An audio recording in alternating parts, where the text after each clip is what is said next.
Hallelujah. എല്ലാ ദൈവമക്കൾക്കും വന്ദനം അറിയിക്കുന്നു. സ്തോത്രം. യാക്കോബിന്റെ ലേഖനം 1 വാക്യം വായിക്കാം. യാക്കോബിന്റെ 1. ദൈവത്തിന്റെയും കർത്താവായ യേശുക്രിസ്തുവിന്റെയും ദാസനായ യാക്കോബ് എഴുതുന്നത് ചുവരിൽ പാർക്കുന്ന 12 ഗോത്രങ്ങൾക്കും വന്ദനം. ആമേൻ. He is a servant of God and of the Lord Jesus Christ to the 12 tribes which are scattered abroad, greeting. ആമേൻ. ബിജു സൗരി പറഞ്ഞവരെ നമ്മൾ പുതിയ ടോപ്പിക്ക് നമ്മൾ പഠിക്കുകയാണ്. The epistle of James, living out God's word. ദൈവവചനം അനുസരിച്ച് ജീവിക്കുക, അതാണ് നമ്മുടെ ടോപ്പിക്ക്. നമുക്കൊരു വാക്ക് പ്രാർത്ഥിക്കാം. കർത്താവേ, സ്വർഗീയ പിതാവേ, ഇന്ന് രാവിലെക്കാലം ഞങ്ങൾക്ക് പതിവ് പോലെ ദൈവമേ ഈ ഒരു ദിവസം കൂടി ദൈവമേ വചനത്തിന് മുമ്പിൽ കടന്നു വരുവാൻ ഞങ്ങളെ സഹായിക്കുന്നതിനായി നന്ദി പറയുന്നു. കർത്താവ് ലീഡ് ചെയ്യുന്ന ദാസി ബിജു സൗരിയെയും സൂസൻ ഫിലദൽഫിയയെ ഓർത്ത് പ്രാർത്ഥിക്കുന്നു. എല്ലാ പ്രിയമക്കളെ അനുഗ്രഹിക്കണമേ എന്ന് അപേക്ഷിക്കുന്നു. സംസാരിക്കണമേ ഞങ്ങളോട്. പ്രാർത്ഥനകട്ടനായി സ്തോത്രം. യേശുവിന്റെ നാമത്തിൽ അപേക്ഷിക്കുന്നു. കേൾക്കണം പിതാവേ. ആമേൻ, ആമേൻ, ഹല്ലേലൂയ. യാക്കോബ് യേശുവിൻ്റെ സഹോദരനാണ്. താൻ ഒരു ഹോളി ലൈഫ്, വിശുദ്ധ ജീവിതം ആഗ്രഹിക്കുന്ന ഒരു വ്യക്തിയാണ് ഈ യാക്കോബ്. ഇപ്പം സഹോദരി പറഞ്ഞ യേശുവിൻ്റെ സ്വർഗാരോഹണത്തിന് ശേഷമാണ് താൻ ഈ വിശ്വാസത്തിലേക്ക് താൻ വരുന്നത്. പക്ഷേ തൻ്റെ ചില കാര്യങ്ങൾ നമ്മൾ കഴിഞ്ഞ ആഴ്ചയിലൊക്കെ അപ്പോസ്തല പ്രവൃത്തിയിലൊക്കെ നോക്കി കണ്ടായിരുന്നു. ചിലത് താൻ യെരുശലേമിലെ ബിഷപ്പായിരുന്നു, അല്ലെങ്കിൽ പാസ്റ്റർ എന്നിവിടെ പറയാം. പൗലോസും ഒക്കെ ഈ യെരുശലേം കൗൺസിലിൽ വന്ന ആലോചന ചോദിക്കുന്നതൊക്കെ നമ്മൾ വായിച്ചിട്ടുണ്ട്. നമ്മൾ പാടോട്ട് വരുന്നതായിരിക്കും. അപ്പം എന്നാൽ യഹൂദ പാരമ്പര്യത്തെ താൻ അമിതമായി മുഴുകിയിരുന്നു എന്ന് സംശയിക്കുന്നുണ്ട്. യഹൂദ പാരമ്പര്യങ്ങളിൽ താൻ മുഴുകിയിരുന്ന ഒരു വ്യക്തിയായിരുന്നു ഈ യാക്കോബ്. സ്തോത്രം. He never ceased to keep the Jewish law with rigor and care. Hallelujah. അപ്പം താൻ ആ പാരമ്പര്യം നിലനിർത്തിയ ഒരു വ്യക്തിയാണ്. നമ്മൾ എല്ലാവർക്കും, ഏത് ജനതയ്ക്കും എവിടെ പോയാലും ഒരു കൾച്ചറൽ സ്വഭാവമുണ്ട്. അത് മാറ്റാൻ ആരെ കൊണ്ടും സാധിക്കത്തില്ല. അതിങ്ങനെ പൊയ്ക്കൊണ്ടേയിരിക്കും. അത് യഹൂദ പാരമ്പര്യത്തിലുണ്ട്, ഗ്രീക്ക് പാരമ്പര്യത്തിലുണ്ട്. ഏത് ദേശക്കാർക്കും അത് നമുക്ക് കാണാൻ സാധിക്കും. നമ്മളോട് വായിച്ച വേദഭാഗത്തിൽ എ സെർവൻ്റ് ഓഫ് ഗോഡ്, അതായത് നമ്മൾ James A servant of God and of the Lord Jesus Christ, അങ്ങനെ നമ്മളോട് വായിക്കുന്നത്. അപ്പം താനൊരു അപ്പോസ്തലനാണെന്ന് താൻ ഒരിക്കലും അവകാശവാദം, അല്ലെങ്കിൽ നമ്മൾ വെക്കുന്ന പോലെ ഞാൻ റവറൻഡ് ഡോക്ടർ സ്വാൻസോ എന്ന് നമ്മൾ വെക്കുന്ന പോലെ വെക്കുന്ന ഒരാളല്ല അപ്പോസ്തലനായ ഈ യാക്കോബ്. ഗലാത്യർ 1:19 ഒന്ന് വായിക്കാം. ഗലാത്യർ 1:19.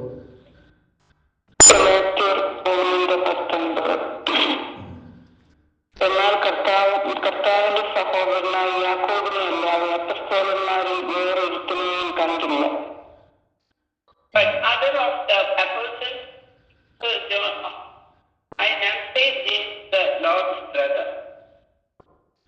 വിജുസ്വലി വായിച്ച് ക്ലിയർ ആയില്ല.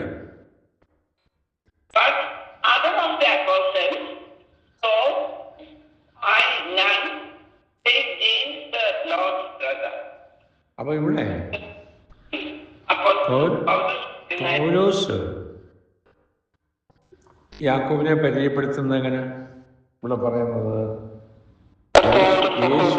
യേശുവിൻ്റെ സഹോദരൻ എന്നാണ് പറയുന്നത്. പക്ഷെ യാക്കോബ് ഒരിക്കലും ആ ഒരു അവകാശവാദമോ ഞാൻ അങ്ങനെയുള്ള ആളാണെന്നോ ഒന്നും താൻ അവകാശപ്പെടുന്നില്ല. ഇല്ല. നമ്മളൊക്കെയാണ് പറയുന്നത് ഞാൻ ഇന്ന അടുത്ത് ഇന്ന ആളിൻ്റെ ആളാണ്, ഇന്ന പ്രസിഡൻറ്റിൻ്റെ മകനാണ്. ഇതൊക്കെ നമ്മൾ പറയാൻ ആഗ്രഹിക്കുന്നത്, ഇതൊക്കെ നമ്മൾ പഠിക്കേണ്ട വിഷയങ്ങളാണ്. നമ്മളിതൊന്നും വലുതായിട്ട് ടച്ച് ചെയ്യുന്ന വിഷയങ്ങളല്ലത്. അതെ, നമുക്കിവിടെ കാണാൻ പറ്റും. അവർ ഇപ്പം യാക്കോബ് തന്നെ താൻ പറഞ്ഞത്, ഞാൻ കർത്താവായ യേശുവിൻ്റെ ദാസനെന്നാണ് പറയുന്നത്. അതേസമയം സഹോദരന് ആണ്, ഒരു അപ്പനും അമ്മയുടെയും മക്കൾ ആണ്. അപ്പം പക്ഷെ താനത് അവകാശവാദം താൻ ക്ലെയിം ചെയ്യുന്നില്ലെന്ന് നമുക്ക് കാണാൻ പറ്റുന്നുണ്ട്. കണ്ടോ? സ്തോത്രം. നമ്മൾ പലപ്പോഴും ആ പൊസിഷൻ എടുക്കുന്നവരാണ് നാം. എന്നാൽ യാക്കോബ് ഹി റിജക്റ്റഡ് ആണ്. He never claim that way. ഇതൊക്കെ നമുക്ക് പഠിക്കേണ്ട വിഷയങ്ങളാണ്. സ്തോത്രം. So he was not worthy to be referred to in the same class as the original 12 or even others such as ഇങ്ങനെ ഇപ്പം 12 ശിഷ്യന്മാരുണ്ട്. വേണമെങ്കിൽ യാക്കോബിന് 12 ശിഷ്യന്മാരെക്കാട്ടിലും അത് ഒരു ഉയർന്ന ഗ്രേഡിലോട്ട് പറയാൻ പറ്റും. ഞാൻ ആരാന്നറിയാവോ? ഞാൻ യേശുവിൻ്റെ സഹോദരനാണ് എന്ന് വേണമെങ്കിൽ പറയാൻ പറ്റും. പക്ഷെ യാക്കോബ് അങ്ങനെ പറഞ്ഞിട്ടില്ല. ഇല്ല. സ്തോത്രം. സെർവൻ്റ് എന്ന് പറഞ്ഞു കഴിഞ്ഞാൽ എന്തോ? ഇത് സ്ലേവ്, ഒരടിമ. Or bond servant, bond servant. Bond servant എന്ന് പറഞ്ഞു കഴിഞ്ഞാൽ കെട്ടപ്പെട്ട ഒരു ദാസനെ പോലെ ആണ് താൻ അവതരിപ്പിക്കുന്നത്. കണ്ടോ? എത്ര ഇങ്ങനെയൊക്കെ ഉള്ള വിശ്വാസികളെ കാണാൻ പറ്റുമോ നമുക്ക് ഈ കാര്യങ്ങളിലൊക്കെ? ചിന്തിക്കണം. യാക്കോബിനെ പോലെ. സ്തോത്രം. ഹല്ലേലൂയ.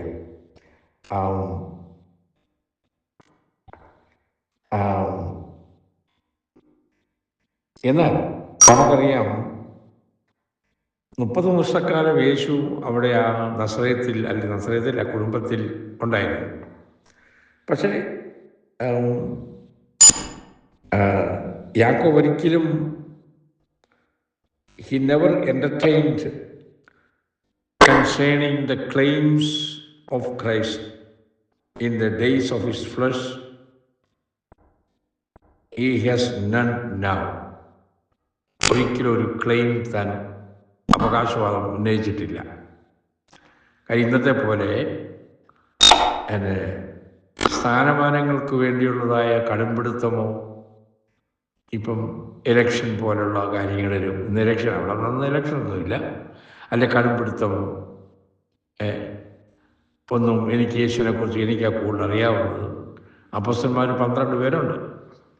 അവർക്ക് 3 വർഷത്തെ പരിചയമാണ് യേശുവായിട്ടുള്ളത്. പക്ഷെ യാക്കോബിന് 30 വർഷത്തെ പരിചയമുണ്ട്. ആ അവകാശവാദം താൻ ഉന്നയിക്കുന്നില്ല. മനസ്സിലാക്കണം. സ്തോത്രം. അതായത് സ്തോത്രം. അപ്പം നസറേത്തിൽ ഉണ്ടായിരുന്ന അനുഭവം താൻ ഒരിക്കലും മറ്റുള്ളവരുടെ മുമ്പിൽ പറഞ്ഞ് ക്ലെയിം ഉന്നയിച്ചിട്ടില്ല. ഹല്ലേലൂയ. അതുപോലെ തന്നെ ഒരു കാര്യം ശ്രദ്ധിക്കാനുണ്ട്. He does not refer to Christ as his brother. വേണേ അങ്ങനെ പറയാം. ഞാൻ യേശുവിൻ്റെ സഹോദരനാണെന്ന് യാക്കോബിന് പറയാമായിരുന്നു. പക്ഷെ യാക്കോബ് പറഞ്ഞിട്ടില്ല. ഇല്ല. സ്തോത്രം. സ്തോത്രം.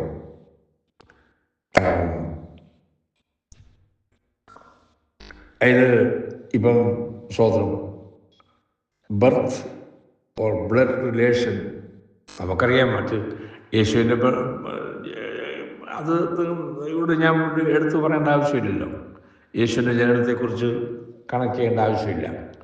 ലോകരുടെ മുമ്പേ കാര്യം ഞാൻ പറഞ്ഞത്, അതായത് യോസഫിൻ്റെയും മറിയയുടെയും മകനാണ് കർത്താവായ യേശുവും യാക്കോബും ആണ്. സ്തോത്രം. and he claims himself he was a servant of God and of the Lord Jesus Christ. അങ്ങനെ പറയുന്നു. സ്വതന്ത്രം. പിന്നെ നമ്മൾ ഈ തിങ്കളാഴ്ചത്തെ പഠനത്തിൽ പറഞ്ഞിട്ടുണ്ട്. ഞാനിവിടെ നമ്മുടെ ഇവിടെ പറഞ്ഞിട്ടുണ്ടെന്ന് ഞാൻ ഓർക്കുന്നു. അതായത് ഈ ഫാമിലിയെ കുറിച്ച് പറയുമ്പം യോസെഫ് അപ്പൻ ദാവീദിൻ്റെ പുറകോട്ട് പോകുമ്പം ശലോമോൻ ദാവീദ് എൻ്റെ വംശപാരമ്പര്യയിലാണ് യോസെഫ് വരുന്നത്. മറിയ എന്ന് പറയുന്നത് യേശുവിൻ്റെ അമ്മ മറിയാണ്. That going back to David through നാഥാനിൽ കൂടിയാണ്.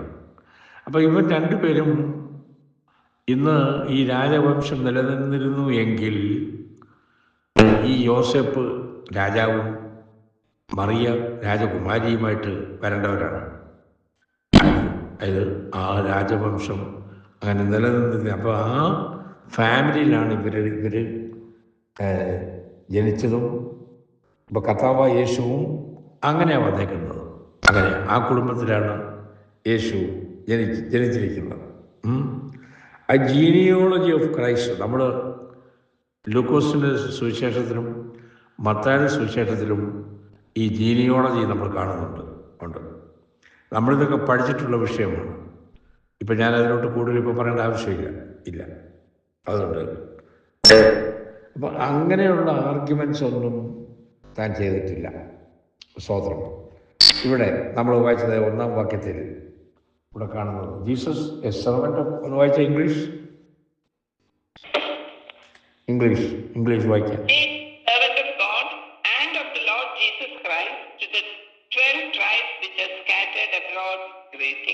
അപ്പോൾ ഇവിടെ ഒരു കാര്യം കാണാനുണ്ട്. The 12 tribes which are scattered abroad greeting. അപ്പം ഈ 12 ഗോത്രങ്ങൾക്ക് വന്ദനം എന്ന് പറയുമ്പോൾ ഈ ഗോത്രങ്ങൾ നിലവിലുണ്ട്. Tribes are still in existence. ചിലർ പഠിപ്പിക്കാറുണ്ട് 10 ഗോത്രം നഷ്ടപ്പെട്ടെന്ന് പഠിപ്പിക്കുന്നു. നിങ്ങൾ ചിലപ്പോൾ കേട്ട് കാണുമായിരിക്കും. അല്ലേ? ഞാൻ കേട്ടിട്ടുണ്ട് 10 ഗോത്രത്തിൻ്റെ എക്സിസ്റ്റൻസ് ഇല്ല എന്ന്. അത് പറയാൻ കാരണം അതിന് അവർ ക്ലെയിം ചെയ്യാൻ നമ്മളെല്ലാം അറിഞ്ഞിരിക്കണമല്ലോ. അതിൻ്റെ എല്ലാ വശങ്ങളും നമ്മൾ അറിഞ്ഞിരിക്കണം. നമ്മളൊരു കാര്യം പഠിക്കുമ്പോൾ ആദ്യം ബാബിലോൺകാർ, അശൂർക്കാർ വന്ന് ഇവരെ ആക്രമിക്കുന്നു. നോർത്തേൺ കിങ്ഡം 10 ഗോത്രമായിരുന്നല്ലോ അവിടെ ഉണ്ടായിരുന്നത്. അവരെ പിടിച്ചോണ്ട് പോയി അശൂര്, പിന്നെ ബാബിലോൺ കൊണ്ടുപോയി. പിന്നെയാണ് ഇത് ഈ സദേൺ കിങ്ഡത്തിന് 127 130 വർഷം കഴിഞ്ഞപ്പോഴാണ് സദേൺ കിങ്ഡം ആക്രമിക്കപ്പെടുന്നത്. അപ്പോൾ 10 ഗോത്രം അവർ നിലവിലില്ല എന്നുള്ളതാണ് ഇന്ന് പഠിപ്പിക്കുന്നവരുണ്ട്. ഓക്കെ, നമുക്കത് നോക്കാം. ഹല്ലേലൂയ. നമുക്കതൊന്ന് വായിക്കാം. നമ്മൾ അപ്പോസ്തലർ 2-ാം അധ്യായം 5 മുതൽ 9 വരെ വായിക്കാം. Acts 2:5-9. അന്ന് ആകാശത്തിന് കീഴിലുള്ള സകല ജാതികളിൽ നിന്നും യെരൂശലേമിൽ വന്നു പാർക്കുന്ന യഹൂദന്മാരായ ഭക്തിയുള്ള പുരുഷന്മാരുണ്ടായിരുന്നു. ഈ മുഴക്കം ഉണ്ടായപ്പോൾ പുരുഷാരം വന്നുകൂടി ഓരോരുത്തൻ താന്താന്റെ ഭാഷയിൽ അവർ സംസാരിക്കുന്നത് കേട്ട് അമ്പരന്ന് പോയി. എല്ലാവരും ശ്രമിച്ച് ആശ്ചര്യപ്പെട്ടു, ഈ സംസാരിക്കുന്നവരെല്ലാം ഗലീലക്കാർ അല്ലയോ? പിന്നെ നാം ഓരോരുത്തൻ ജനിച്ച നമ്മുടെ സ്വന്തം ഭാഷയിൽ അവർ സംസാരിച്ച് കേൾക്കുന്നത് എങ്ങനെ? പാർഥ്യരും മേദ്യരും എലാമ്യരും മെസൊപ്പൊത്താമ്യരും യെഹൂദ്യരും കപ്പദോക്യരും. ഓക്കെ. അപ്പം 5-ാം വാക്യത്തിൽ വായിക്കുന്നത്, ഞാൻ അന്ന് ആകാശത്തിന് കീഴിലുള്ള സകല ജാതികളിൽ നിന്നും യെരൂശലേമിൽ വന്നു പാർക്കുന്ന യഹൂദന്മാർക്ക്, സകല ജാതികളിൽ നിന്നും ഭക്തിയുള്ള പുരുഷന്മാരുണ്ടായിരുന്നു. ഇനി ഇതുകൂടെ ഒന്ന് വായിക്കും.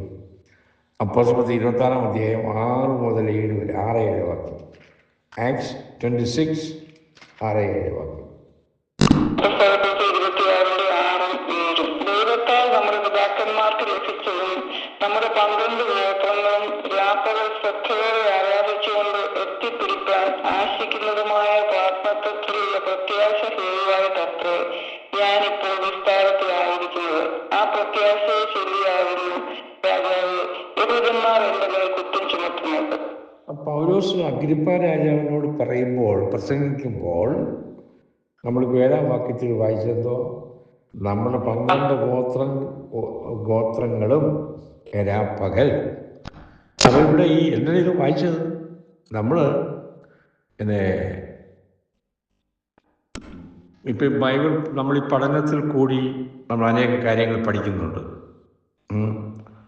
അതായത് പക്ഷെ അത് എത്ര ദൈവമക്കൾ എങ്ങനെയാണ് അത് ഏറ്റെടുത്തത്, അതിനെക്കുറിച്ച് ധ്യാനിക്കുകയും അത്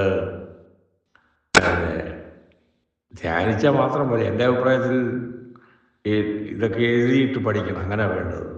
എന്നാലേ അത് നിലനിൽക്കത്തുള്ളൂ. നിങ്ങൾക്ക് ഇഷ്ടമുണ്ട് ചെയ്താൽ മതി, ഞാൻ നിർബന്ധമൊന്നും പറയല്ല. അത് നമുക്ക് അപ്പം ഏതൊരു കാര്യത്തിലും നമുക്ക് ആരോടും സംസാരിക്കുമ്പോഴായാലും കൊള്ളാം, മക്കളോടായാലും കൊള്ളാം, ദൈവവചനം ശരിയാവണ്ണം അറിയാമെന്നുണ്ടെങ്കിൽ നമുക്കതിലൊരു കോൺഫിഡൻസ് നമുക്ക് തന്നെ ഉണ്ടാകും. അതേസമയം വെറുതെ അജ്ഞരായിട്ടിരുന്ന് കുറെ കേട്ടിട്ട് മനസ്സിലാക്കാതെ പോയി കഴിഞ്ഞാൽ ഒന്നും അറിയത്തില്ല. ഇപ്പോൾ ഇവിടെ പിന്നെ പൗലോസ് കണ്ടോ 12 ഗോത്രങ്ങൾ നിലവിലുണ്ട്. ഇവിടെ അതാ ഇവിടെ പൗലോസ് പറയുന്നത്. അപ്പം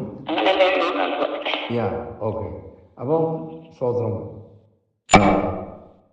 So they maintain their own law. അവർക്ക് സിനഗോഗുണ്ട്, അവരുടെ പള്ളികളുണ്ട്, മറ്റൊരു separate from all the other people. നമ്മളോട് വായിച്ചു സ്വതന്ത്രം. അപ്പം അത് അവർ എവിടെ പോയി പാർത്താലും അവരുടേതായ കൾച്ചറും അവരുടെ ആരാധന രീതികളും അവർക്കുണ്ടായിരുന്നു. ഞാൻ കഴിഞ്ഞ ദിവസം ഒരു വീഡിയോ, കഴിഞ്ഞ 3-4 ദിവസം മുമ്പ് ഒരു വീഡിയോ യാദൃശ്യമായിട്ട് കാണുകയുണ്ടായി. കൊച്ചിയിലാണ് സിനഗോഗ്. അതിനകത്ത് സിനഗോഗ് കൊണ്ട് ഒരാളെ കാണിക്കുന്നു. അപ്പോൾ അവിടെ അതിനകത്ത് അപ്പോൾ അവിടെ ഒരു കാര്യം അവർ പറയുന്നത്, ഞാൻ യൂട്യൂബ് പറഞ്ഞു കൊടുക്കുന്നവർ പറയുന്നത്, അത് സ്ത്രീകൾക്ക് പ്രത്യേകം ഇരിപ്പിടം. സ്ത്രീകൾക്ക് ഇരിപ്പിടമെന്ന് നമ്മുടെ പള്ളികളിലെ പോലല്ല, അവർക്ക് വേറൊരു ഫ്ലോറില്ല അവരെ ഇരുത്തിയേക്കുന്നത്. കൊച്ചിയിലെ ജൂയിഷ് സിനഗോഗ് കാണിച്ചേക്കുന്നത് ഞാൻ കണ്ടപ്പോഴത് മനസ്സിലായത്. അങ്ങനെ ഓരോ കാര്യങ്ങളും മനസ്സിലാക്കണം. അപ്പോൾ ഇവർ ജൂയിഷ് കൾച്ചറും അവരുടെ സിസ്റ്റവും അവരെവിടെ പോയാലും അവർ കീപ്പപ്പ് ചെയ്യുന്നവരാണ്. അല്ലാതെ നല്ലത് തന്നെ, അങ്ങനെ പാലിക്കട്ടെ. നമ്മളതിനകത്തൊന്നും ഇതിലൊന്നുമല്ല പറഞ്ഞത്, അല്ല. പക്ഷേ ക്രിസ്ത്യാനികളായ നമ്മളാണ് ഇതിൽ നിന്ന് മാറി പോയിക്കൊണ്ടിരിക്കുന്നത്. പല ആചാരക്രമങ്ങളും ആരാധന രീതികൾക്കും നമുക്കൊക്കെ മാറ്റം സംഭവിക്കുന്നുണ്ട്. അങ്ങനെ നോക്കുമ്പോൾ ഒരു കാര്യമുണ്ട്. ഈ ഹിന്ദു റിലീജൻ, മുസ്ലിം റിലീജൻ, ക്രിസ്ത്യൻ റിലീജൻ നമ്മൾ നോക്കുമ്പം മറ്റവർ രണ്ടുപേരും അവരുടെ പാരമ്പര്യം നിലനിർത്താറുണ്ട്. ഹിന്ദുക്കളും മുസ്ലിങ്ങളും. പക്ഷെ ക്രിസ്ത്യാനികളാണ് ആകെക്കൂടി നമ്മളൊന്ന് നോക്കുമ്പോൾ നമ്മുടെ ജീവിത ചര്യകളുണ്ടല്ലോ, വേഷവിധാനങ്ങൾ, ഇടപാടുകൾ, ഒരുപാട് മാറ്റം സംഭവിച്ചിരിക്കുന്നത് ക്രിസ്ത്യാനികൾക്കാണ്. പക്ഷെ നമ്മൾ ചിന്തിക്കേണ്ട വിഷയമാണ്. പക്ഷെ അതിനെക്കുറിച്ച് ചിന്തിക്കാറില്ല, ആരും പറയാറുമില്ല. അതുകൊണ്ട് ഇങ്ങനെ കെട്ടഴിഞ്ഞ് വിട്ടിരിക്കുന്ന പശുവിനെ പോലെ ഇങ്ങനെ പോയിക്കൊണ്ടിരിക്കുക. ക്രിസ്ത്യാനിറ്റി കയർ ഊരിവിട്ട പശുവിനെ പോലെ ഇങ്ങനെ പോയിക്കൊണ്ടിരിക്കുക. മനസ്സിലാക്കണം. ആരും ഇത് പറയത്തില്ല. അതുകൊണ്ട് ഇപ്പോൾ കാണാം. ഞാനെപ്പോഴും പറയുന്നില്ല നിങ്ങൾക്ക് എന്നെ. അതുകൊണ്ടല്ലേ ഇപ്പം സഭകളിലൊക്കെ കാണാൻ പാടില്ല. പെൺപിള്ളേർ വരുന്നതൊക്കെ കാണാൻ പാടില്ല. എങ്ങനെയൊക്കെയാണ് ആൺപിള്ളേർ വരുന്നത് കാണാൻ പാടില്ല. മുടി നീട്ടി വളർത്തി ആൺപിള്ളേർ കയറി വരുന്നു. ഇതൊക്കെ എവിടെ ഇതാരും പറയത്തില്ല, പറഞ്ഞു കൊടുക്കുന്നില്ല. ഇല്ല. അതാ പറഞ്ഞത്, കെട്ടഴിച്ച് വിട്ട ആണിനെ പോലെ പശുവിനെ പോലാണെന്ന് ക്രിസ്ത്യാനിറ്റി അങ്ങനെ ആയിപ്പോയി. അത് മറ്റു റിലീജിയൻ ജൂയിഷ് കണ്ടോ, യഹൂദന്മാരുടെ പാരമ്പര്യം കണ്ടോ, അതാണ് നമ്മൾ പഠിക്കുന്നത്. ഓക്കെ. അപ്പം ഈ അപ്പോസ്തലനായ യാക്കോബിൻ്റെ ഈ ലേഖനത്തിൽ കൂടി യഹൂദന്മാർക്കാണ് ഈ ലേഖനം എഴുതുന്നതായിട്ട് ക്രിസ്ത്യൻ, ഞാൻ ആദ്യമേ പറഞ്ഞതല്ല കഴിഞ്ഞ ആഴ്ച, ക്രിസ്ത്യൻ യഹൂദന്മാർക്കാണ് ഇത് എഴുതിയേക്കുന്നത്. അപ്പം യഹൂദന്മാരെയാണ് ഫോക്കസ് ചെയ്തിരിക്കുന്നത്. അവർ ഈ ജെറുസലേമിലുണ്ടായിരുന്നവരായിരുന്നു. ചില വാക്യം ഒന്ന് വായിക്കാം, അപ്പം ഒന്ന് പിടി കിട്ടുമല്ലോ. അപ്പോസ്തലർ 8-ാം അധ്യായം 1-ാം വാക്യം വായിക്കാം. ആക്ട്സ് 8:1. അവനെ കൊല ചെയ്യുന്നത് ശൗലിന് സമ്മതമായിരുന്നു. അന്ന് യെരൂശലേമിലെ സഭയ്ക്ക് ഒരു വലിയ ഉപദ്രവം നേരിട്ടു. അപ്പോസ്തലന്മാർ എല്ലാവരും യഹൂദിയ സമയ ദേശങ്ങളിൽ ചിതറിപ്പോയി. അപ്പോൾ ഇവിടെ സ്തെഫാനോസിനെ കൊല്ലുമ്പോൾ യഹൂദന്മാരെല്ലാം ചെതറിപ്പോയി. ആര് യഹൂദന്മാരെന്ന് പറഞ്ഞാൽ ഈ ക്രിസ്ത്യൻ യഹൂദന്മാർ. 4-ാം വാക്യം വായിക്കാം. 4-ാം വാക്യം.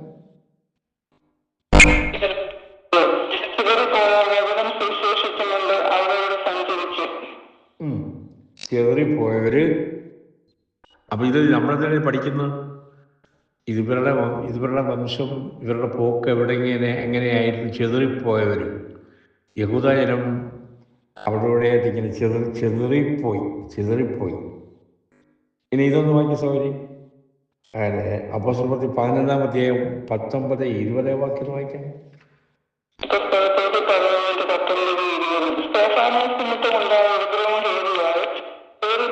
യഹൂദന്മാരോടല്ലാതെ മറ്റാരോടും വചനം സംസാരിക്കാതെ ഫൊയ്നീക്യ, കുപ്രോസ്, അന്ത്യോക്യ എന്നീ പ്രദേശങ്ങളോട് സഞ്ചരിച്ചു.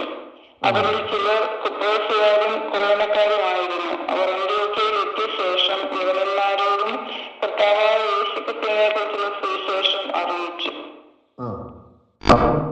ഇവിടെ പത്രോസ് പറയാണ്, സ്തെഫാനോസിന് നിമിത്തം ഉണ്ടായ ഉപദ്രവം ഹേതുവായി ചിതറിപ്പോയവർ യഹൂദന്മാരോടല്ലാതെ ചിതറിപ്പോയി. കണ്ടോ?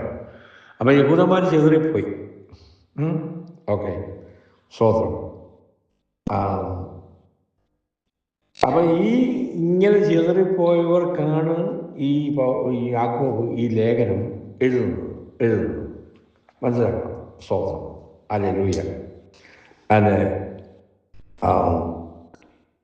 എന്നാൽ ഈ ചിതറിപ്പോയ ബിലീവേഴ്സ് അവർ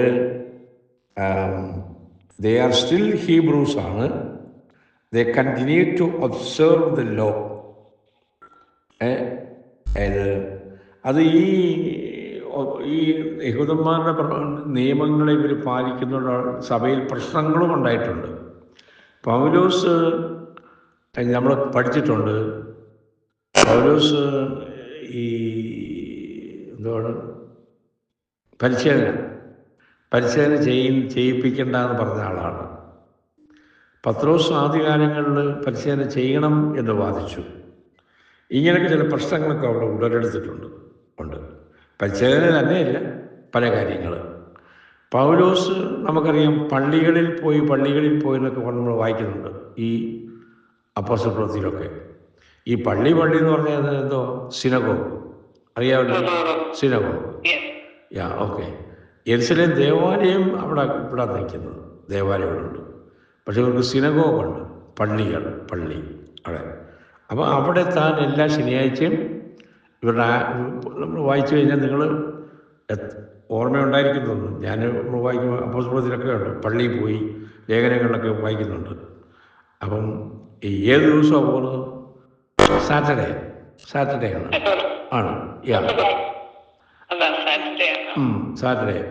ഇപ്പം ഇന്നലെ അത് പറഞ്ഞപ്പോഴാണ് ഒരു കാര്യം ഓർമ്മ വന്നത്. നമ്മുടെ ഈ ബോസ്റ്റൺ സഭയിലുണ്ടായിരുന്ന സഹോദരി ഇന്നലെ രാത്രിയിൽ എന്നെ വിളിച്ചു ഫ്രം ട്രിവാൻഡ്രം. ആ സഹോദരി പറഞ്ഞുകൊണ്ടാണ് ഞാൻ അങ്ങോട്ട് പറയുന്നത്. ബോസ്റ്റൺ സഭയിലുള്ള എല്ലാവരോടും എൻ്റെ അന്വേഷണം പറഞ്ഞേക്കാൻ പറഞ്ഞു. ആ സഹോദരി എന്നെ നമ്മുടെ ബോസ്റ്റൺ സഭയിൽ ലീഡ് ചെയ്യുന്ന ഒരു സഹോദരിയായിരുന്നു, പ്രഭ. മെരിലാൻഡിലെ പ്രഭ നിങ്ങൾക്ക് ഓർമ്മയുണ്ടായിരിക്കുന്നു ഞാൻ വിചാരിക്കുന്നു. ഓക്കെ, പ്രഭ. പുള്ളിക്ക് ഒരു ഫാമിലിയായിട്ട് മടങ്ങി ട്രിവാൻഡ്രത്ത് പോയി. അപ്പോൾ ഇന്നലെ എന്നെ വിളിച്ചപ്പം ആ മോളും കെസിയ, നമ്മൾ കെസിയയ്ക്ക് വേണ്ടിയൊക്കെ പ്രാർത്ഥിച്ചിട്ടുണ്ട്, എനിക്കതിന് ഓർമ്മയുണ്ട്. അപ്പോൾ മോളും എന്നോട് ചോദിച്ചു, പാസ്റ്റർ എന്തുകൊണ്ട് വിശേഷം എന്നൊക്കെ എന്നോട് ചോദിച്ചു. അപ്പോൾ ഞാൻ ചോദിച്ചപ്പോൾ എന്തുകൊണ്ട്, ഞങ്ങളിപ്പോൾ പള്ളിയിലോട്ട് പോകാമെന്ന് പറഞ്ഞു. അപ്പം അത് പറയാനേ ഞാൻ, അപ്പം അത് പറയാൻ ഞങ്ങൾ പള്ളിയിലോട്ട്. അപ്പോൾ ഇന്നലെ ശനിയാഴ്ചയാണ്, ഇന്നലെ രാത്രി ശനിയാഴ്ച, ഫ്രൈഡേ, സാറ്റർഡേ. അവർ ഈ പറഞ്ഞ ശാബത്ത് മനുഷ്യൻ വിശ്വാസികളാണ്, ആര് ഈ പ്രഭയൊക്കെ. അപ്പോൾ അവർ സാറ്റർഡേ അവരുടെ ശാബത്ത് മിഷൻ, അവരുടെ ശബത്ത് ശനിയാഴ്ച അവർ ആചരിക്കുന്നു. അവരങ്ങോട്ട് പോകുകയെന്ന് പറഞ്ഞു. അന്വേഷണം പറഞ്ഞുകൊണ്ടാണ് ഞാനിങ്ങോട്ട് പറഞ്ഞത് കേട്ടോ.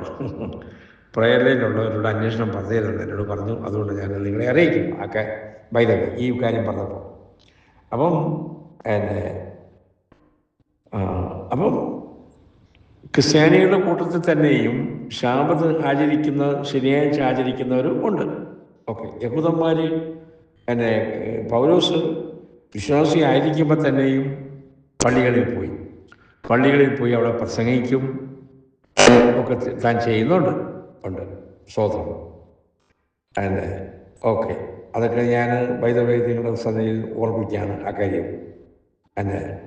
അപ്പോൾ ചെതറിപ്പോയവർ, ഡിസ്പേഴ്സൺസ്, ഇത് ഹാപ്പൻ, ചെതറിപ്പൊക്കെ സംഭവിച്ചിട്ടുണ്ട്. ഓക്കെ, സ്തോത്രം. നമ്മൾ ഇതൊന്ന് വായിക്കും സഹോദരി. അപ്പോസ്തലർ 2:36 വായിച്ചേ. ആകയാൽ നിങ്ങൾ ക്രൂശിച്ച യേശുവിനെ തന്നെ ദൈവം കർത്താവും ക്രിസ്തുവാക്കി മാറ്റി വെച്ചു എന്ന് ഇസ്രായേലിന്റെ ഒക്കെ നിശ്ചയമായി അറിഞ്ഞുകൊള്ളട്ടെ. സ്തോത്രം. Therefore, അന്ന് വായിച്ചേ English. That God has made that same Jesus whom you have crucified both Lord and Christ. Amen. Hallelujah. സ്തോത്രം.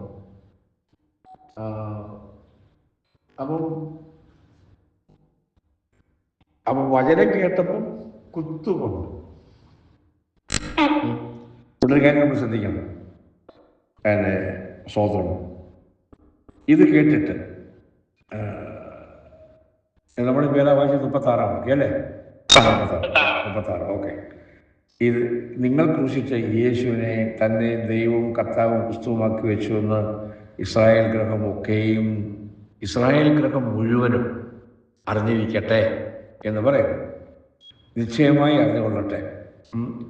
പിന്നെ 37 വാക്യം, അത് കേട്ടിട്ടേ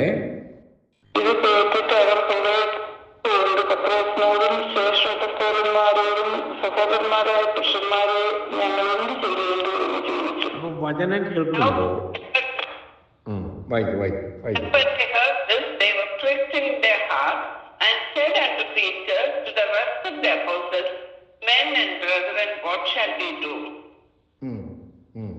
ഓക്കെ. അപ്പം വചനം കേൾക്കുമ്പം സ്തോത്രം നമ്മളൊരു കാര്യം പഠിക്കാനുണ്ട്, ഇവിടെ ഒരു കാര്യം ചിന്തിക്കാനുണ്ട്. പക്ഷെ വചനം, എങ്ങനെയുള്ള വചനം പറയണം? ഞാനെപ്പോഴും പറയുന്നത്, ഞാനും പറയുന്നില്ല, വചനത്തിലുള്ളതാണ്.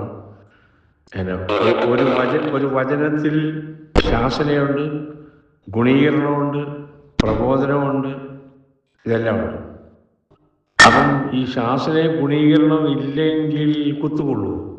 ഇല്ല, കുത്തുകൊള്ളത്തില്ല. അപ്പം വചനം കേൾക്കുമ്പോൾ കുത്തുകൊള്ളണം. നമ്മൾ ചിന്തിക്കാറില്ല. ഇന്ന് വചനം കേൾക്കുന്നത് നമുക്കെങ്ങനെ പണക്കാരനാകാൻ പറ്റും, നമുക്കെങ്ങനെ വലിയ അടിപൊളി ലൈഫ് നടത്താൻ പറ്റും, നൃത്തവും ആഘോഷവും ചാട്ടവും. ഇപ്പം ഈ ന്യൂജൻ സഭകളെ കുറിച്ച് കേട്ടിട്ടുണ്ട്. അതൊന്നും ബെന്തിക്കോസൊന്നുമല്ല, അതെല്ലാം ഒരു ഇപ്പം ആരോ സഹോദരൻ പറഞ്ഞ ക്ലബ്ബായി ഇതൊക്കെ ഇപ്പം ക്ലബ്ബായി മാറിക്കൊണ്ടിരിക്കുക. കഴിഞ്ഞ ആഴ്ച കുഞ്ഞുമോത്സവം ന്യൂജേഴ്സി കുഞ്ഞുമോത്സവം പറഞ്ഞ വരി ഒരു ബെന്തിക്കോസ് സഭയെ കഴിഞ്ഞ ഫ്ലോറിഡയിൽ ചെന്നപ്പം യേശുവിനെ കുറിച്ച് പ്രസംഗിച്ചിട്ടില്ല. 12,000 പേരവിടെ ഉണ്ട്, സ്വതന്ത്രാഴ്ച എടുക്കുന്നുണ്ട്. ഇവിടെ എന്താ വായിച്ചത്? വചനം പറഞ്ഞപ്പോൾ ഹൃദയത്തിൽ കുത്തുകൊണ്ട് നമ്മുടെ ഹൃദയത്തിൽ എന്ത് വ്യാകുലത ഉണ്ടായിരിക്കുന്നതെന്ന്, അതാണ് വചനമെന്ന് പറയുന്നത്. ഇന്ന് അങ്ങനല്ല. ഇന്നത്തെ പ്രസംഗമൊക്കെ എന്തുവാ? മനുഷ്യരെ ഹാപ്പിയാക്കി വിടുക. നമ്മൾ പള്ളിയിൽ പോയി ഒരു കാര്യം ചെയ്തു, ഒരു സെൽഫ് സാറ്റിസ്ഫാക്ഷൻ. ദൈവത്തിന് മുമ്പിൽ ഏതാണ്ടോ കാര്യം നിവർത്തിച്ചു സാധിച്ചു എന്നുള്ള ഒരു പള്ളിയിൽ പോയി തിരുവത്താഴം എടുത്തോ? എടുത്തു. പക്ഷെ ഇന്നും തദൈവ എന്ന് പറഞ്ഞു കഴിഞ്ഞാൽ വലിയ പുരോഗതിയുണ്ടോ നമ്മുടെ ജീവിതത്തിൽ? കർത്താവിൻ്റെ വരവിന് വേണ്ടിയുള്ളതായ ഒരു ആകുലതയും ഒരു അങ്കലാപ്പും ഒരു പ്രത്യാശയും ഒരു അഷ്വറൻസും നമ്മുടെ ജീവിതത്തിൽ അത് കൂടിയിട്ടുണ്ടോ കുറഞ്ഞിട്ടുണ്ടോ? അതാണ് ചിന്തിക്കേണ്ടത്. പത്രോസ് പ്രസംഗിച്ചപ്പം കുത്തുകൊണ്ട് നമുക്ക് എത്ര പേർ കുത്തിലേക്കുന്നുണ്ട്? നമ്മൾ കുത്തിലേക്കുന്നത് നമ്മളെ കുറ്റം പറഞ്ഞതിൻ്റെ സഭയെ കുറ്റം പറഞ്ഞത് നമ്മൾ നോക്കുന്നത്. അതാ നമ്മൾ കുത്തിലേക്കുന്നത്. എൻ്റെ സഭയെക്കുറിച്ച് വല്ലതും പറഞ്ഞു ഇല്ല. അവരവരുടെ മാനസാന്തരത്തിന് വേണ്ടിയുള്ള കാര്യം നമ്മൾ വചനം കേൾക്കുമ്പം നമ്മുടെ ഹൃദയത്തിൽ കുത്തുകൊണ്ടോ? ഇത് ഞാൻ പറഞ്ഞതല്ലല്ലോ, വായിച്ചത് ഞാനുണ്ടാക്കി പറഞ്ഞൊന്നും അല്ലല്ലോ. സ്തോത്രം, ഹല്ലേലൂയ. ഇത് കേട്ടിട്ട് അവർ ഹൃദയത്തിൽ കുത്തുകൊണ്ടു. പത്രോസിനോടും ശേഷം അപ്പോസ്തലന്മാരോടും സഹോദരന്മാരെ പുരുഷന്മാരെ ഞങ്ങൾ എന്ത് ചെയ്യേണ്ടതെന്ന് ചോദിക്കുന്നു. ദൈവമക്കളെ, ഈ മനോഭാവമാണ് നമുക്ക് വേണ്ടത്. ഹല്ലേലൂയ ആണ്. സ്തോത്രം. ഇതാണ് പ്രസംഗം എന്ന് പറയുന്നത്. പ്രസംഗം ഇങ്ങനെയാണ് വേണ്ടത്. Thank you Jesus. സ്തോത്രം. ഇതൊന്ന് വായിക്കും സോറി. അപ്പോസ്തലർ 3:15 3:15 3:15. അവനെ ദൈവം മരിച്ചവരിൽ നിന്ന് എഴുന്നേൽപ്പിച്ചു, അവൻ ഞങ്ങൾ സാക്ഷികളാകുന്നു. ഹല്ലേലൂയ. സ്തോത്രം. ഓക്കെ. 3:15 അല്ലേ? ഓക്കെ. ഞാനൊരു കാര്യം നോക്കുമായിരുന്നേ. ഇംഗ്ലീഷ് ഒന്ന് വായിച്ചേ.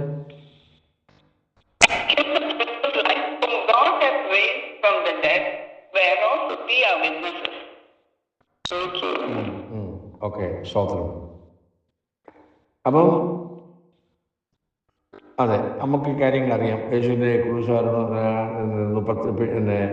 പരിശുദ്ധാത്മാവ് വന്ന കാര്യങ്ങളൊക്കെ നമുക്കറിയാം. പിന്നെ വായിക്കേണ്ട ആവശ്യമില്ല. ഓക്കെ. ഇനി നമ്മൾ സ്തോത്രം ഇതൊന്ന് വായിക്കും.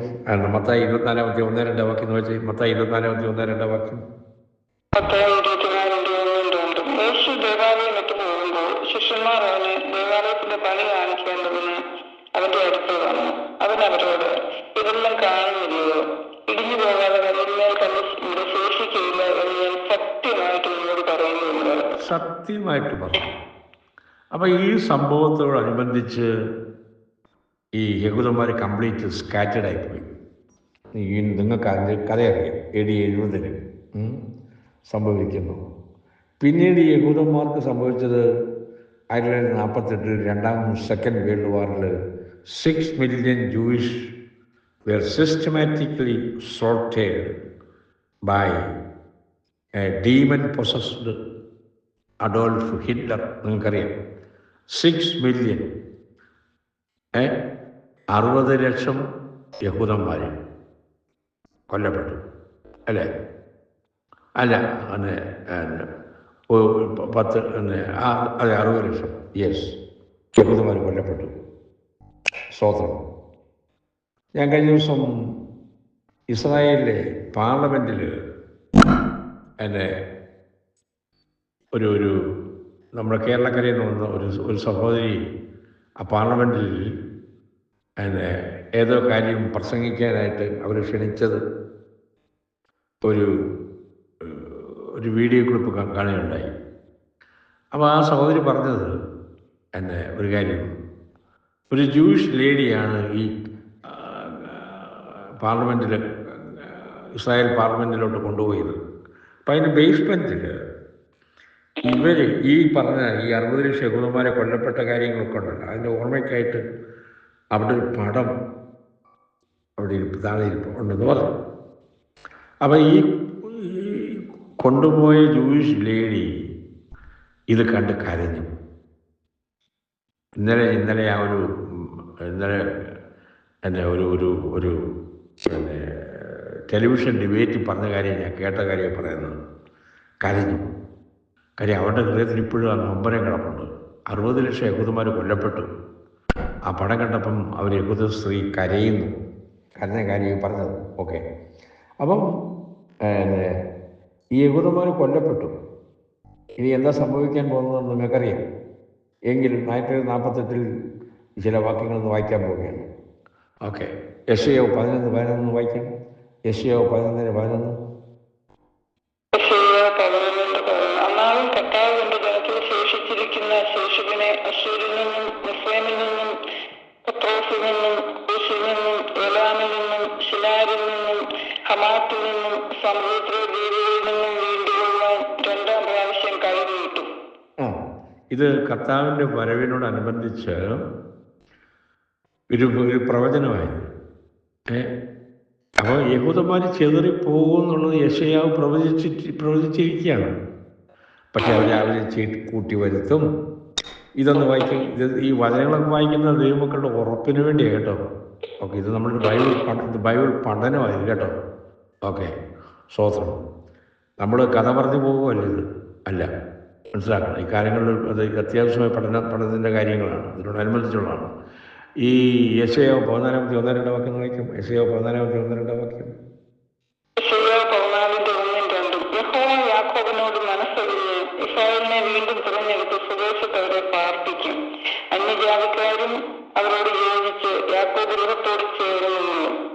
ജാതികൾ അവരെ കൂട്ടി അവരുടെ സ്ഥലത്തേക്ക് കൊണ്ടുവരും. ഇസ്രായേൽ ഗൃഹം അവരെ യഹോവയുടെ ദേശത്ത് ദാസന്മാരായും ദാസിമാരായും നടത്തിക്കൊള്ളും. തങ്ങളെ ബദ്ധരാക്കി കൊണ്ടുപോയവരെ അവർ ബദ്ധരാക്കുകയും തങ്ങളെ പീഡിപ്പിച്ചവരെ വാഴുകയും ചെയ്യും. എത്ര ക്ലിയറായിട്ടാണ് എഴുതിയിരിക്കുന്നത്. അല്ലെങ്കിൽ ശ്രദ്ധിക്കണം. കഴിഞ്ഞ ദിവസം 2 ദിവസം മുമ്പ് ഇന്ത്യൻ പ്രൈം മിനിസ്റ്റർ മോഡി ഇസ്രായേലിൽ ചെന്ന് ഇറങ്ങിയതും 2 ദിവസം അദ്ദേഹം അവിടെ ഉണ്ടായിരുന്നു. ഇസ്രായേൽ പാർലമെൻറ്റിൽ മോഡി പ്രസംഗിക്കുന്നു. അവരെല്ലാം മോഡി ഓരോ വാക്ക് പറയുമ്പോൾ എഴുന്നേറ്റ് നിന്ന് കൈയടിക്കുക. ഓക്കെ. ഭയങ്കര സ്വീകരണമായിരുന്നു. ആർക്ക്? പ്രൈം മിനിസ്റ്റർ മോഡിക്ക്. ഓക്കെ. ഞാൻ എന്തിനത് പറഞ്ഞെന്നറിയാം. ഈ സംഭവം മഹാസംഭവം എരുസലേമിലുണ്ടായിട്ട് ഇന്ത്യയിലെ പ്രത്യേകിച്ചും കേരളക്കരയിലെ പേപ്പറുകാർ ഇതൊന്നും റിപ്പോർട്ട് ചെയ്യണ്ടേ? ഇല്ല. അകത്തെ പേജിലൊന്ന് മോഡി ഇസ്രായേലിൽ പോയതൊന്നും മനസ്സിലാക്കണം. അതൊന്നും വാർത്ത കൊടുക്കുന്നില്ല. വാർത്ത ഇസ്രായേലിൽ വളരെ ആഘോഷിച്ച് മോഡി അവിടെ ചെന്നത്. പ്രൈം മിനിസ്റ്റർ ബെഞ്ചമിൻ പറഞ്ഞത് മോഡി എൻ്റെ സഹോദരൻ എന്നാണ് പറഞ്ഞത്. ഈസ് മൈ ബ്രദർ എന്നാണ് പറഞ്ഞത്. അങ്ങനെ പറഞ്ഞത് നിങ്ങൾ ശ്രദ്ധിച്ചോ? അപ്പം ഈ ഇസ്രായേലിനോട് കാണിക്കുന്ന ഇന്ത്യ ഗവൺമെൻറ്, അതായത് ഈ കേരളത്തിലെ പേപ്പർ, അപ്പം ഈ ദൈവങ്ങളെടുക്കാൻ മനസ്സിലാക്കണം. ഈ media, paper, New York times, Washington, എല്ലാം ഇന്ന് കംപ്ലീറ്റ് സാത്താൻ്റെ അധീനതയിൽ കിടക്കുകയാണ്. സത്യമായി റിപ്പോർട്ട് ചെയ്യത്തില്ല. അത് മറച്ചു വെക്കുന്നു. മനസ്സിലാക്കണം. കംപ്ലീറ്റ് ഈ ലോകത്തിൽ മീഡിയ സാത്താൻ്റെ വായായി മാറി പോയി. സ്വോത്രം. അങ്ങനെ ഇവരെ തിരികെ വരുത്തും എന്ന് കൃത്യമാവണ്ണം പ്രവചനത്തിൽ കൂടി നമ്മളിവിടെ കാണുകയാണ്. യെശയ്യാവ് 27-ാം അധ്യായം 12-13 വാക്യം ഒന്ന് വായിക്കാം. യെശയ്യാവ് 27-ാം അധ്യായം 12-13 വാക്യം. അല്ല, 27.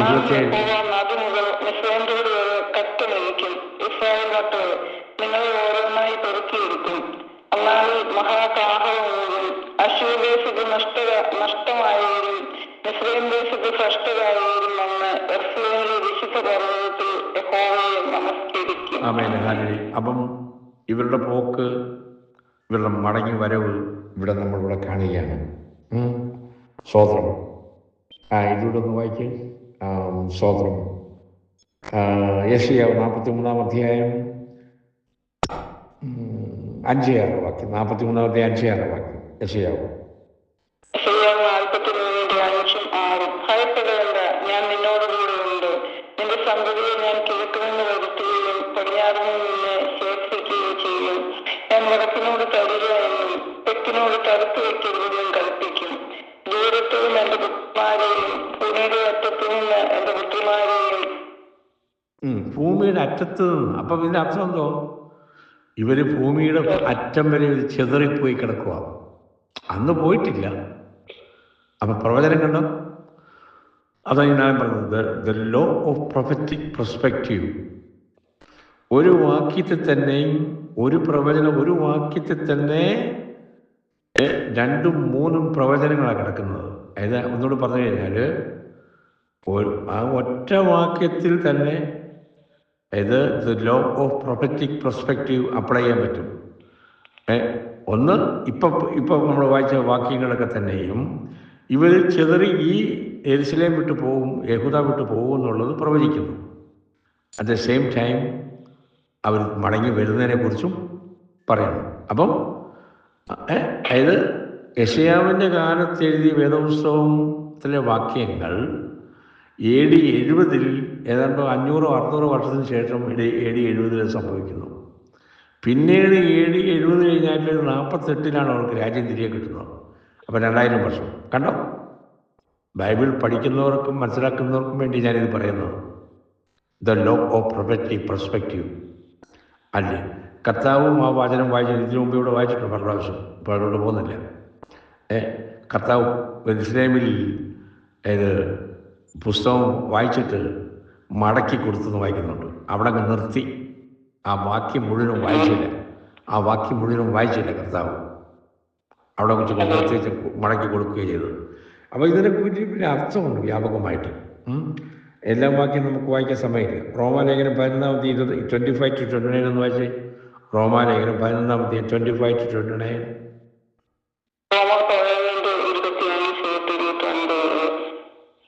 സഹോദരന്മാരെ, നിങ്ങൾ ബുദ്ധിമാന്മാരെന്ന് നിങ്ങൾക്ക് തന്നെ തോന്നാതിരിക്കാൻ ഈ രഹസ്യം അറിയാതിരിക്കുന്നത് എന്ന് ഞാൻ ആഗ്രഹിക്കുന്നു. ജാതികളുടെ പൂർണ്ണ സംഖ്യ ചേരുവോളം ഇസ്രായേലിന് അംശമായി കാരുണ്യം സംഭവിച്ചിരിക്കുന്നു. ഇങ്ങനെ ഇസ്രായേൽ മുഴുവനും രക്ഷിക്കപ്പെടും. വിടുവിക്കുന്നവൻ സീയോനിൽ നിന്ന് വരും. അവൻ യാക്കോബിന്റെ നഫക്തിയെ മാറ്റും. ഞാൻ അവരുടെ പാപങ്ങളെ നീക്കുവാൻ ഇത് ഞാൻ അവരോട് ചെയ്യുന്ന നിയമം എന്ന് എഴുതിയിരിക്കുന്നുവല്ലോ. വിശേഷം സംബന്ധിച്ച് അവർ നിങ്ങൾ നിമിത്തം ശത്രുക്കൾ, തെരഞ്ഞെടുപ്പ് സംബന്ധിച്ച് പിതാക്കന്മാർ നിമിത്തം പ്രിയന്മാർ. ദൈവം തന്റെ പുരോഗമനങ്ങളെയും കുറിച്ച് അനുഭവിക്കുന്നുണ്ടല്ലോ. അപ്പൊ ജാതികളുടെ പൂർണ്ണസംഖ്യ കർത്താവ് ഇപ്പം നമ്മൾ ഇന്ന് വരുമെന്ന് നമ്മൾ പ്രതീക്ഷിക്കുന്നു, നമ്മൾ പ്രാർത്ഥിക്കുന്നു, ആഗ്രഹിക്കുന്നു. പക്ഷേ ഒരു കാര്യം കിടപ്പുണ്ട്, ഇതിൽ മറന്നു. ജാതികളുടെ പൂർണ്ണസംഖ്യ ചേരുവോ? അത് നമുക്കറിയത്തില്ല. ഇടണോ എപ്പോഴാണെന്നുള്ളത്. പക്ഷേ സ്വന്തം നിങ്ങൾ അറിഞ്ഞു, ഇന്നലെ രാത്രിയിൽ ഇസ്രായേൽ ഇറാനെ ആക്രമിച്ചു. ഇറാൻ ഒരുപാട് മിസൈൽ ഇസ്രായേലിലോട്ട് വിട്ടു. ഇന്ത്യ ഗവൺമെൻറ് എയർപ്ലെയിനൊക്കെ ക്യാൻസൽ ചെയ്തു. എയർ ഇന്ത്യയും ഒക്കെ അതുവഴി എല്ലാ കംപ്ലീറ്റും റൂട്ട് ക്യാൻസൽ ചെയ്തു. ഗൾഫ് ഏരിയയിലുള്ള പ്ലെയിനൊക്കെ കംപ്ലീറ്റ് ക്യാൻസലേഷൻ വരുത്തിയിരിക്കുക. നിങ്ങൾ അറിഞ്ഞായിരുന്നു? ഇന്നലെ രാത്രിയിൽ ഇസ്രായേൽ ഇറാനെ ആക്രമിച്ചു. ഇപ്പം ഈ നോർത്തേൺ ഇറാനിലെ സ്കൂൾ കുട്ടികൾ 5-6 പേര് മരിച്ചു ഇസ്രായേലിൻ്റെ ആക്രമണത്തിൽ. കൂടുതൽ വിവരങ്ങളൊന്നും അറിഞ്ഞിട്ടില്ല. അപ്പം എന്താ സംഭവിക്കാൻ പോകുന്നുള്ളത് പ്രസിഡന്റ് ട്രംപിൻ്റെ അനുവാദത്തോടു കൂടിയാണെന്നാണ് വായിച്ചത്. ഇസ്രായേൽ ആക്രമിച്ചത്. മോഡി മിനിഞ്ഞാന്നാണ് ഇസ്രായേൽ സന്ദർശിച്ചിട്ട് മടങ്ങിപ്പോയത്. Prime minister Modi. ഓക്കെ. അപ്പം എന്താ സംഭവിക്കാൻ പോകുന്നതെന്ന് അറിയത്തില്ല. ഇസ്രായേൽ ഈ യുദ്ധം ഇങ്ങനെ ആയി പോവുകയാണെങ്കിൽ we don't know what is going to happen. പക്ഷെ ഒരു കാര്യം നമ്മളിത് എന്തിനാണ് പറഞ്ഞത്, ഇസ്രായേലിനെ ആർക്കും തകർക്കാൻ പറ്റത്തില്ല. അവരുടെ നാശനഷ്ടങ്ങളും പ്രശ്നങ്ങളൊക്കെ ഉടലെടുക്കും, അത് ശരിയാണ്. അപ്പോൾ ദൈവമക്കൾ അറിഞ്ഞിരിക്കുക, കർത്താവിൻ്റെ വരവ് ഏറ്റവും ആസന്നമായിരിക്കുകയാണ്. എന്താ സംഭവിക്കുന്നുള്ളത് ദാനിയേലിൻ്റെ പുസ്തകത്തിലും പ്രവാചകന്മാരും എഴുതിയിരിക്കുന്നതൊക്കെ അത് ഫുൾഫില്ലായിക്കൊണ്ടിരിക്കുകയാണ്. Israel will be a great nation under God again. മനസ്സിലാക്കണം. സ്വതന്ത്രം. അറിയാം. അപ്പോൾ സാത്താൻ്റെ idea is to destroy enough of them to make such impossible. സാത്താൻ്റെ ലക്ഷ്യബോധം അവരെ നശിപ്പിക്കുക എന്നുള്ളതാണ്. നമ്മൾ കണ്ടു ഇപ്പോൾ ഈ യെശയ്യാവിൻ്റെ പുസ്തകത്തിലൊക്കെ നമ്മൾ എന്തിനാണ് വായിച്ചത്? അവരെ ലോകത്തിൻ്റെ അറ്റം വരെയും അവർ ചെതറിപ്പോയി. പക്ഷേ ദൈവം അവരെ മടക്കി വരുത്തി. എന്തൊരു അത്ഭുതമാണ്! ലോകത്തിൽ ഏത് ജാതിക്കാണ് ഉള്ളത് അങ്ങനെ സംഭവിച്ചിട്ടുള്ളത്? ഇല്ല. അതാണ് അത്ഭുതം എന്ന് പറയുന്നത്. അതാണ് മഹാത്ഭുതം. അല്ലേ? അപ്പം ആൻറ്റി ക്രൈസ്റ്റിൻ്റെ ഉദ്ദേശം എന്തോ? യിരെമ്യാവ് 30:7 എന്ന് വായിക്കാം. യിരെമ്യാവ് 30:7.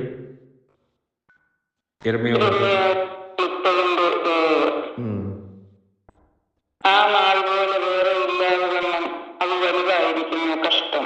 അത് യാക്കോബിന്റെ കഷ്ടകാലം തന്നെ, എങ്കിലും അവർ അതിൽ നിന്ന് രക്ഷിക്കപ്പെടും. യാക്കോബിന്റെ കഷ്ടകാലം വരാൻ പോവുകയാണ്, എങ്കിലും അവൻ രക്ഷിക്കപ്പെടും. കണ്ടോ? ഇതൊക്കെ പ്രവചനങ്ങളാണ്. ഹല്ലേലൂയ, സ്തോത്രം. അതായത് ആ സമയത്തായിരിക്കും ഇസ്രായേൽ യേശുവിനെ അംഗീകരിക്കുന്നത്. നമുക്കറിയാം, അവൻ്റെ രണ്ടാം വരവെങ്കിൽ അവർ യേശുവിനെ അംഗീകരിക്കുന്നത് ആ സമയത്തായിരിക്കും. 1000 കൊണ്ട് വായിച്ച് അല്ലെ കിങ്ഡം ഏജ് എന്ന് പറയും, അല്ലെങ്കിൽ മില്ലിനിയൽ റീജിയൻ എന്ന് പറയും. അതായത് ഇനിയും അത് കഴിയുമ്പോൾ Israel will B the ruling nation of the world. Jerusalem will be the capital of the entire world. Israel ലോകത്തെ ഭരിക്കാൻ പോവുകയാണ്. ഇപ്പം ഇന്നലെ രാത്രിയിൽ ഇറാനെ ആക്രമിച്ചു. ഇറാൻ മിസൈൽ കുറേ ഇസ്രായേലിലോട്ട് ഇട്ട്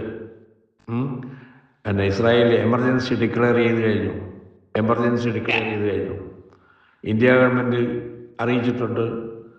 ജനങ്ങളോടെല്ലാം വളരെ കെയർഫുള്ളായിരിക്കാനായിട്ടൊക്കെ അറിയിച്ചിട്ടുണ്ട്. അപ്പം അതെ, ഈ ഇസ്രായേൽ അറിഞ്ഞിരിക്കുക, ഈ ലോകത്തെ ഭരിക്കാൻ പോവുകയാണ്. ഹല്ലേലൂയ, ഭരിക്കാൻ പോവുകയാണ്. അറിയാം. So Israel will B the ruling nation of the world. Hallelujah, സ്തോത്രം. അപ്പോൾ സ്തോത്രം.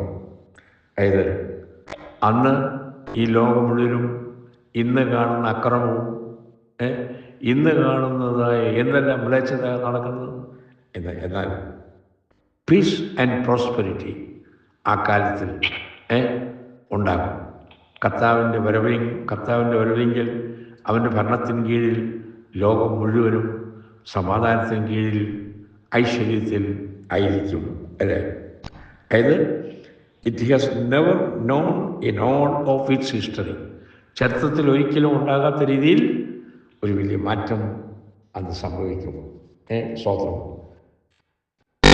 പൗലോസ് യാക്കോബ് 12 ഗോത്രങ്ങൾക്കും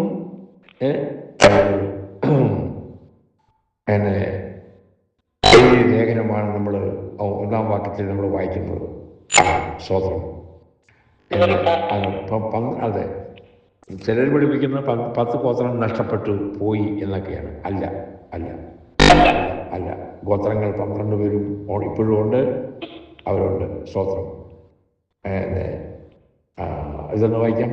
ദാനിയേൽ 9:27. ദാനിയേൽ 9:27 വായിക്കാം.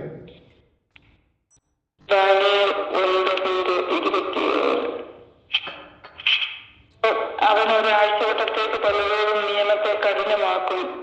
ആഴ്ചവട്ടത്തിന് മധ്യേ അവൻ ഹനനയാകവും ഭോജനയാകവും നിർത്തലാക്കി കളയും. മൃഗസഭകളുടെ ചിറകിന്മേൽ ശൂന്യമാക്കുന്നവനോടും നിർണയിക്കപ്പെട്ടിരിക്കുന്ന സമാപ്തിയോളം ശൂന്യമാക്കുന്നവന്റെ കോപം ചൊരിയും. ശൂന്യമാക്കുന്നവന്റെ മേൽ കോപം ചൊരിയും. ആമേൻ. ഹല്ലേലൂയ. കർത്താവിന്റെ വരവിനെ കുറിച്ചുള്ള കാര്യങ്ങളാണ് നമ്മൾ വായിച്ചത്. സ്തോത്രം. അല്ലെ, നമ്മൾ തിരുവനന്തപുരത്ത് വായിക്കുന്നുണ്ട് വെളിപ്പാടിൽ. ഈ ജെയിംസ് 1:2 വായിക്കാൻ. 2-ാം വാക്യം വായിച്ചേ. 2-ാം നമ്മൾ 1 കഴിഞ്ഞു. 1-ാം വാക്യം. എന്റെ സഹോദരന്മാരെ, നിങ്ങൾ വിവിധ പരീക്ഷകളിൽ അകപ്പെടുമ്പോൾ നിങ്ങളുടെ വിശ്വാസത്തിന്റെ പരിശോധന സ്ഥിരത ഉളവാക്കുന്നു എന്നറിഞ്ഞ് അവ ശേഷം സന്തോഷം എന്നെണ്ണും. My brethren, count it all joy when you fall into diverse temptations, knowing this, that the trying of your faith worketh patience. അപ്പോഴേ വിശ്വാസികളായിരിക്കും നമുക്ക് പരീക്ഷകളുണ്ടാകും കേട്ടോ, യോബിനെ പോലെ. അടുത്ത ആഴ്ച നമുക്ക് ബാക്കി ധ്യാനിക്കാം. നമുക്ക് അതെ, നമ്മൾ വേദപുസ്തകം നമ്മൾ വായിക്കുന്നുണ്ട്. എൻ്റെ മുമ്പിൽ 3 മിനിറ്റുണ്ട്. യാതൊരു ശാപവും ഇനിയും ഉണ്ടാകുകയില്ല എന്ന് വെളിപ്പാടിൽ നമ്മൾ വായിക്കുന്നുണ്ട്. സ്തോത്രം. ഹല്ലേലൂയ. അവൻ്റെ ദാസന്മാർ അവനെ ആരാധിക്കും, അവൻ്റെ മുഖം കാണും, അവൻ്റെ നാമം അവൻ്റെ നെറ്റിയിൽ ഇരിക്കും. സ്തോത്രം. അവർക്ക് സൂര്യൻ്റെ വെളിച്ചമോ ചന്ദ്രൻ്റെ പ്രകാശമോ ആവശ്യമില്ല. കർത്താവായ യേശു ആയിരിക്കും വെളിച്ചം. വെളിപ്പാട് 22 നമ്മൾ വായിക്കുന്നുണ്ട്. അപ്പോൾ ഭൗതിക നേട്ടങ്ങൾ കൈവരിച്ചു ലോകത്തോട് യാത്ര പറയുന്നതിൽ വിജയം നേടി എന്നതാണ് ലോകം പഠിപ്പിക്കുന്നത്. നമ്മൾ കുറേ പണമൊക്കെ ഉണ്ടാക്കി ഈ ലോകം വിട്ടുപോയി. മിടുക്കനായിരുന്നു, എല്ലാം ഉണ്ടാക്കി മക്കൾക്ക് ഉണ്ടാക്കി വെച്ചിട്ട് പോയി. അതാണോ സ്തോത്രം? ആരാണ് യഥാർത്ഥ വിജയി? ഒരു വിശ്വാസിയെ സംബന്ധിച്ച് യഥാർത്ഥ വിജയി ആരാണ്? എണ്ണമറ്റ സമ്പത്ത് നേടിയവരാണ്, അധികാരത്തിൻ്റെ ഔന്നത്യങ്ങൾ കീഴടക്കിയവരാണ്, അല്ല അതോ ഇനി പ്രശസ്തിയുടെ പടവുകൾ നേടി അവാർഡും സർട്ടിഫിക്കറ്റൊക്കെ വാങ്ങിച്ചു ലോകത്തിൻ്റെ മുമ്പിൽ പേപ്പറിലൊക്കെ വന്നു, യൂട്യൂബിലൊക്കെ വന്ന് ഞാൻ വലിയ മഹാനാണെന്ന് പറയുന്നവരാണോ നേടിയത്? യാക്കോബ് പറഞ്ഞു, ഞാൻ യേശുവിൻ്റെ ദാസൻ, അടിമ, യേശുവിൻ്റെ അടിമയാണ്. യേശുവിൻ്റെ സ്വന്തം സഹോദരൻ പറയാണ്, I am the servant of God, I am the servant of God. അറിയാം, യേശുവിനെ സ്വന്തം രക്ഷിതാവായി സ്വീകരിച്ച് അവനിൽ കൂടി വിശ്വാസത്തിൽ സ്വർഗം നേടുന്നവരാണ് യഥാർത്ഥ വിജയാണ്. അല്ലേ സ്തോത്രം. അപ്പം നമ്മുടെ വിശ്വാസം യേശുവിലും കാൽവറിയിൽ അവൻ നമുക്ക് ചെയ്ത മകൾ ത്യാഗത്തിലും ആണ് മറന്നുപോയത്. സ്തോത്രം. അതെ സ്തോത്രം. യേശു ക്രൂശിൽ മരണം ആസ്വദിക്കുകയല്ല ചെയ്തത്. അല്ല, അവനതിനെ യേശു പ്രാർത്ഥിച്ചു, കർത്താവേ, ഇത് ഈ പാനപാത്രം കഴിഞ്ഞു പോകുന്നെങ്കിൽ എന്നെ രക്ഷിക്കണമെന്ന് കർത്താവ് പറഞ്ഞു. പക്ഷേ സ്തോത്രം, അവൻ തന്നിൽ വിശ്വസിക്കുന്ന നമ്മളാരും നഷ്ടപ്പെട്ടു പോകാതിരിക്കാൻ നമ്മൾ നിത്യനരകത്ത് ഒഴിഞ്ഞ് നിത്യജീവൻ പ്രാപിപ്പാൻ അല്ലേ അവൻ നമ്മളെ പാപങ്ങളെ വിട്ട് അല്ലേ കർത്താവിന് വേണ്ടി നമ്മുടെ ഹൃദയത്തെ തുറന്നു കൊടുത്ത് അവനെ ഹൃദയത്തിൽ സ്വീകരിച്ചുകൊണ്ട് നമ്മുടെ ജീവിതം മുന്നോട്ട് നയിപ്പാൻ മുന്നോട്ട് പോകാനാണ് ദൈവം നമ്മളെക്കുറിച്ച് ആഗ്രഹിക്കുന്നത്. നമുക്കറിയാമല്ലോ, അതായത് നമുക്ക് സുപരിചിതമായ വേദഭാഗം അല്ലെ, വിളവായിക്ക് സൂസൻ യോഹന്നാൻ 3:16 വായിച്ചിട്ട് അവസാനിപ്പിക്കും. 3:16. തന്റെ ഏകജാതനായ പുത്രനിൽ വിശ്വസിക്കുന്ന ഏവരും നശിച്ചു പോകാതെ നിത്യജീവൻ പ്രാപിക്കുവാൻ ദൈവമാണ് നൽകുവാൻ തക്കോണം ലോകത്തെ സ്നേഹിച്ചു.